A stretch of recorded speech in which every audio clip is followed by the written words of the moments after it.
I just want to talk a little bit about Edgar Allan Poe, because I know that you're all here for the simple fact that we love his work. But many of you might not know much about his life, and if you do, great, but I just think it's really good to remember his memory, especially this time of year, because it's the anniversary of his passing this month, 167 years ago. So, a little bit about the master of the macabre. Edgar Allan Poe was born on January 19 in 1809.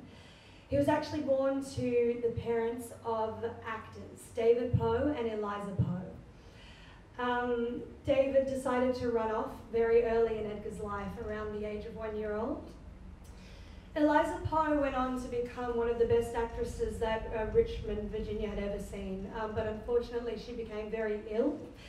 She died very young at 24, raising 3 children. So Poe had a brother, Henry, older brother, and he had a younger sister, Rosalie. So that explains why he's the tortured middle child. It's probably where all his work comes from. But before Eliza died, she actually gifted something to Edgar. And that gift was a quill and a notebook. And then Edgar was actually adopted by a very wealthy family in Baltimore. He was born in, not Baltimore, Boston. Getting my states mixed up. He was born in Boston. So he was then adopted and taken in by the Allan family. Very wealthy, rich merchants, and he had a very good upbringing. He was well educated. He spent a couple of years in England, going to school there.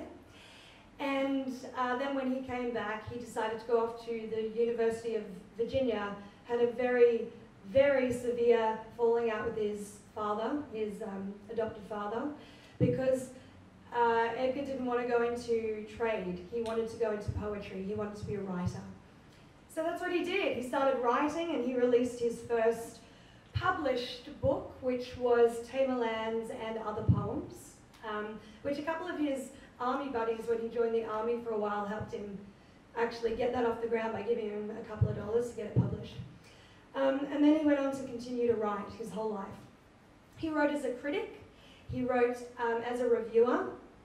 He was quite sharp and opinionated in his reviews of people, because that's something that I admire about Edgar Allan Poe, is he said it how it was. Then as he grew, he went and married his first cousin, Virginia Clem, to keep the family together. He was very much in love with her, and he was very much in love with his aunt, Maria Clem. So they became this family unit that he never had, because his parents died so, his mother died so young. He went on and he continued to write, but it wasn't until he wrote his most famous of poems, The Raven, that he got the, what should we call it? The appreciation and the praise that he so deserved. He didn't make much money from that. Back in, the 19th century, we're talking maybe $19 to get something published in a magazine. That's what they would pay them. But people were in awe of this poem because it was terrifying. It had a beautiful rhythm. It incorporated so much different imagery that people didn't know about at the time, or they weren't reading in very strict forms of poetry back then. The beautiful Edgar Allan Poe didn't have the kindest of ends to his life. So on October 7th, he was found delirious, wandering the streets of Baltimore, not wearing his own clothes. It appeared he'd been robbed. He was wearing a hat, which he never wore. And the theory is that maybe he was cooped, because it was election time at the time in Baltimore. And often they would take people off the street, ply them with alcohol, send them in to vote, bring them back out, dress them differently, and send them in again. That's one theory, but we will never know. We will never know what happened to this beautiful man.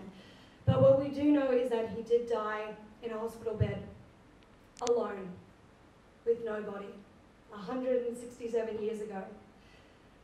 And as sad as that is to talk about, the reason we're talking about it is because his work brought so much joy, fantasy, perverse pleasure to not only the people in this room, but everybody across the world. I mean, after he died, the French were reading his work and going, oh my God, why aren't you Americans celebrating this incredible person? And so they started to really dig into his work and go, actually, he was really good. You know, we're standing here going, yeah, duh, okay. So that's why we're here. And I'm so pleased that you're all joining us here tonight. And we're going to get underway.